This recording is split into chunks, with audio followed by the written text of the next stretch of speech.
Mga celebrity love teams na kaabang-abang at sisikat ngayong 2025.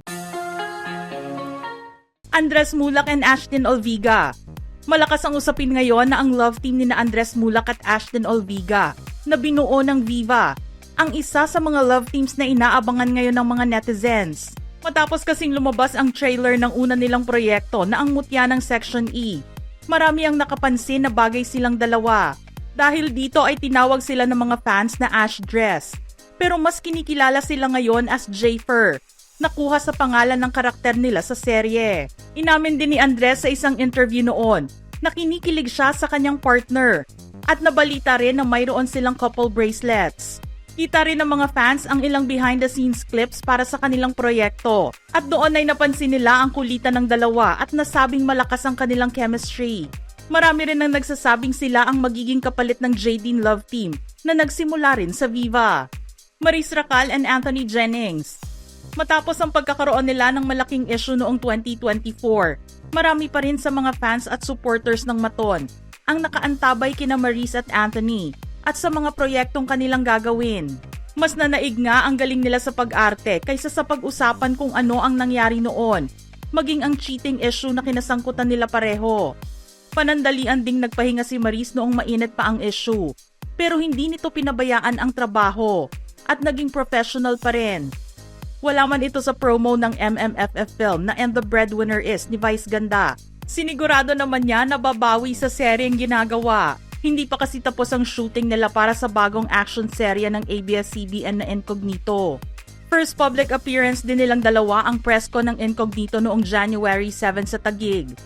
Si Anthony rin na naglaylo sa showbiz matapos kumalat ang balita, ay balik na rin sa set at makikita rin na tila maayos naman ang kanilang relasyon ngayon ni Maris. Tuwang-tuwa naman ang mga fans nila nang makita silang dalawa sa iisang litrato. JM Ibarra at Fiang Smith. Todo ang suportang ibinibigay ng kanilang fans sa JM Fiang ship, lalo na't nakikita sila madalas na magkasama at very sweet ang kilos nila sa isa't isa. Matapos ngang lumabas ng bahay ni Kuya noong nakaraang taon, hindi na natigil ang pagpaparehas sa kanilang dalawa. Kaya naman mataimtim na hiling ng mga fans na ilagay sila sa isang love team. At nang mapanood nila ang music video para sa bagong kantang inilabas ni Asia songbird Regine Velasquez na Wherever You Are, marami ang kinilig dahil ito ang naging first project team up nilang dalawa. Personal din ang pagpili sa kanilang dalawa para sa music video, dahil perfect daw sila para rito. Little Mermaid ang naging tema ng video at gusto ni Regine na ang istorya ay umikot sa kanilang dalawa. Boses na lang daw ang iaambag niya sa video. Naisip din niya na bagay kay Fiang ang maging isang sirena. Dahil dito abangers na ang mga fans sa mga susunod nilang gagawin, kasama ang ABS-CBN at Star Magic. Jaren Garcia at Kai Montenola. Pinag-uusapan naman ang posibilidad na magkaroon ng Jaren at Kai love team sa mga susunod na buwan. Nakita kasi ang guesting nila sa ASAP noon at marami ang nagsabing bagay silang dalawa. Mayroon din daw silang undeniable chemistry. Naging close din naman sila sa loob ng bahay kahit nagkaroon sila ng mga sagutan moments at nagkainisan. Nag-trending din silang dalawa matapos ang nasabing guesting. Kaya naman umaasa ang mga fans na buhayin ang Kairen love team at paniguradong papatok ito sa mga manonood lalo na sa mga kabataan. Donnie Pangilinan at Bel Mariano. Ang new gen phenomenal love team ng Don Bell ay patuloy pa rin ang pagsikat ngayong 2025. Nagsimula man silang ipareha noong 2019 sa seryeng He's Into Her. Hindi naman nawala ang magic ng kanilang samahan. Kilig pa rin ng mga fans sa tuwing nakikita nilang magkasama ang dalawa. At pinag-uusapan na nga rin kung talaga bang mayroon na silang relasyon o sadyang very sweet lang at inaalagaan ang kanilang partnership.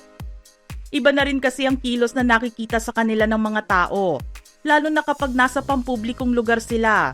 Pero wala pa namang inaamin sina Donnie at Belle sa estado nila ngayon, kaya nakaabang pa rin ang mga fans dito. Muli nga silang nagpapakilig ngayon sa seryeng How to Spot a Red Flag, matapos ang matagumpay na pagtatapos ng Can't Buy Me Love. Kim Chiu at Paolo Avellino. Isa sa mga hottest love teams na inaabangan pa rin ngayong 2025 ang tambalan ng Kim Pao, nina Kim Chiu at Paolo Avellino. Excited na nga ang fans nila na mapanood ang very first movie nila together na My Love Will Make You Disappear na nakatakdang ipalabas sa darating na March. Kahit naging sentro ng usapin ang dalawa noong mga nagdaang araw, naniniwala ang kanilang mga fans na hindi sila bibiguin ng Kim Pao. Nabalita kasi na nausog ang petsa ng pagpapalabas sa pelikula nila, na unang sinabing ilalabas sa sinehan sa February. Subalit nagkaroon di umano ng mga setback sa produksyon, kaya ito naantala. Pero maayos na ang lahat ngayon at nakabalik na rin ang cast and crew sa shooting ng pelikula. Barbie Forteza at David Licauco. Parehong single sina Barbie Forteza at David Licauco sa pagpasok ng 2025. Pinag-usapan din kasi ang paghihiwalay di umano ni David at non-showbiz girlfriend nito bago matapos ang taong 2024.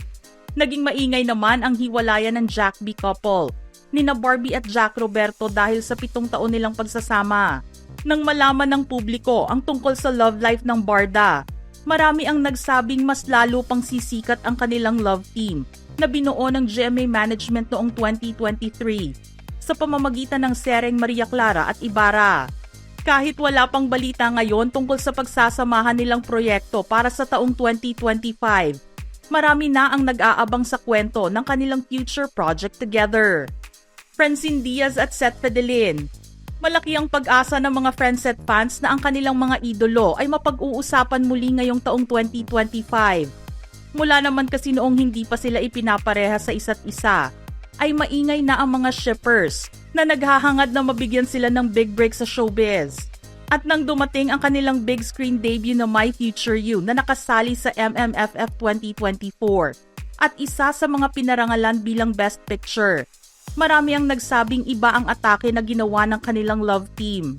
Hindi rin kasi akalain na sa 10 entry sa Film Fest, isa ang kanilang pelikula sa mabibigyan ng atensyon ng mga jurors at mga manonood. Ipinakita pa ni Seth ang kanyang husay sa pag-arte at nabigyan ng Breakthrough Performance Award noong gabi ng parangal. Malaking achievement nga para sa Friendset ang makilala ang love team. Kaya naman panigurado na may mga proyekto na ang nakalaan para sa kanilang dalawa sa hinaharap. Bukod sa nabanggit noon na pelikula nilang She Who Must Not Be Named. Kasama rin sila sa bagong serya ng ABS-CBN na Nobody na pinagbibidahan ni na Gerald Anderson, Jake Cuenca, JC De Vera at ang pagbabalik pag-arte ni Jessie Mendiola. Inaasahan nga ng mga fans na mabilis silang mapapanood muli sa TV o pelikula dahil marami pa ang hindi makaget over sa kwento ng MMFF film na kanilang ginawa. Mga ka-showbiz peeps, gusto naming marinig ang inyong reaksyon sa ating listahan ngayon. Sino pa ang nais niyong isama rito? Send your thoughts in the comment section below.